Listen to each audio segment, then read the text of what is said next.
Once upon a time, there was a king so legendary. People still argue if he even existed.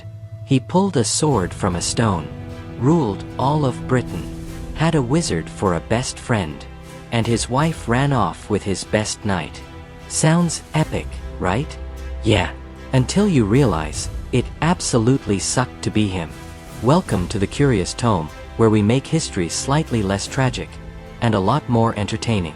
Today, we're diving into the legend, the myth, the man who may have just been a medieval marketing campaign, King Arthur. Our story begins in 5th century Britain, a land in complete chaos. The Romans had just peaced out after centuries of ruling the place, leaving behind a note that basically said, "Good luck, you're on your own." There was no government, no army, no Wi-Fi, just hundreds of angry warlords yelling, "I'm the new king," while invaders from the continent, the Saxons, sailed in like, "Cool island. We'll take it." Somewhere in this royal mess, maybe there was a leader who stood out, a warrior who fought back.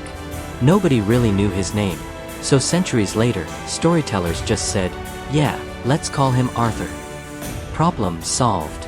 So, was there an actual King Arthur? Historians shrug. Maybe there was one, maybe 5, or maybe it's all one huge case of mistaken identity. Fast forward to the 12th century.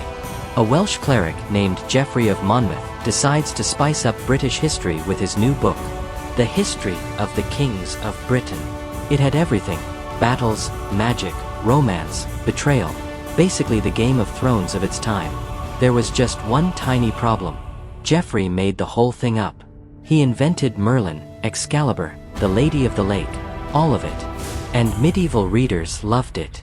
Arthur went from maybe real dude to superhero with a sword upgrade. Geoffrey's book became the medieval equivalent of going viral. And once it spread across Europe, every writer started adding their own expansions. French poets added Lancelot, the world's most famous best friend stealer. Others added the Holy Grail, because nothing says historical realism like a magic cup.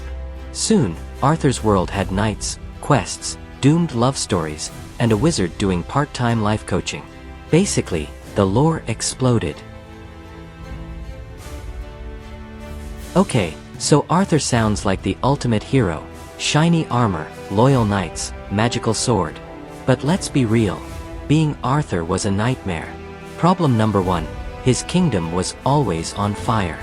Literally, every other week someone invaded.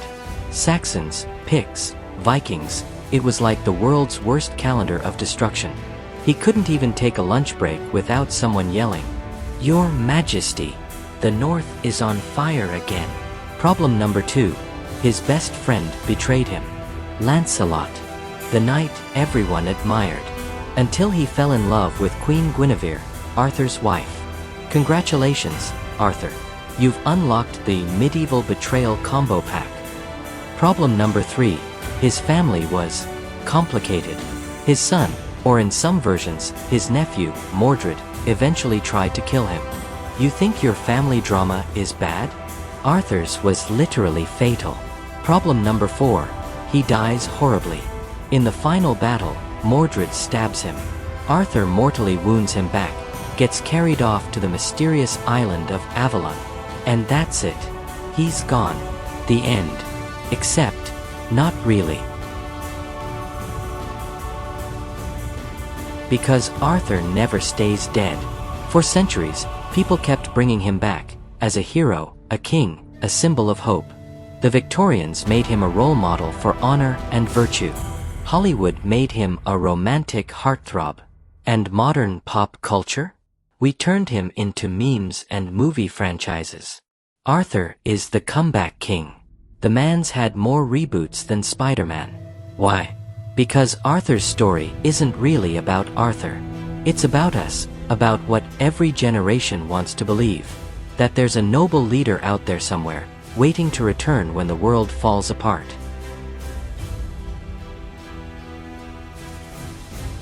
So, was King Arthur real? Maybe, maybe not. Maybe he was just a mix of real warlords, stitched together into one legendary superhero by centuries of storytellers. But honestly, that's the beauty of it. Arthur's story isn't history, it's hope. A 1,000-year-old daydream about courage, friendship, betrayal, and the dream of a better kingdom. Because whether he lived or not, his story still does. So the next time you hear about the sword in the stone, or knights at the round table, remember, it wasn't just a fairy tale. It was history's most successful rebrand. This is the Curious Tome, where history gets the glow up it always deserved.